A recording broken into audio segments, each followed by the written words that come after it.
Serial तुम देना साथ मेरा में आ गया है बहुत ही धमाकेदार ट्विस्ट। जी हाँ, आप आने वाले ट्विस्ट में देखने वाले हैं कि यहाँ पर रक्षित और ईरा का रिश्ता फिक्स करने वाली है यहाँ पर रक्षित की माँ। और रक्षित भी बेचारा कुछ नहीं कर पाएगा क्योंकि यहाँ पर उसकी माँ उसे कसम देने वाली है।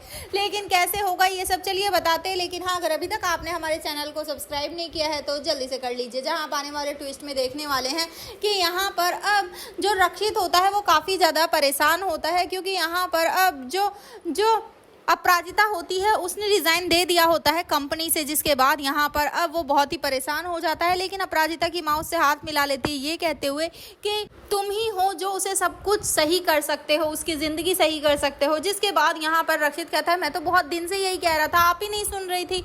इसके बाद दूसरी तरफ जहाँ ईरा की बातें सुनती है जब रक्षित की माँ, तो उन्हें फील होता है कि ईरा कितना कुछ करती है हमारे रक्षित के लिए, लेकिन रक्षित उसे बिल्कुल भी भाव नहीं देता और ये सही समय है कि उसकी शादी फिक्स कर दी जाए, वरना तो वो गलत रास्ते पर वैसे ही चल रहा है। इसके बाद यहाँ पर वो रक्षित की शादी फिक्स कर देती है बिना उससे पूछे ही ईरा के साथ। और ईरा बहुत ही ज्यादा खुश हो जाती है। फाइनली दोनों का रोका होते हुए नजर आता है। लेकिन यहाँ पर रोके से पहले घर में खूब सारा ड्रामा होगा क्योंकि यहाँ पर रक्षित वो इस शादी से मना कर देगा और कहेगा कि नहीं, मैं ये शादी नहीं कर सकता। जिसके बाद यहाँ पर रक्षित की माँ उसे अपनी कसम दे देगी और कहेगी कि अगर तूने ये शादी नहीं की ना और एंगेजमेंट नहीं की तो तू मेरा मरा हुआ मुंह देखेगा।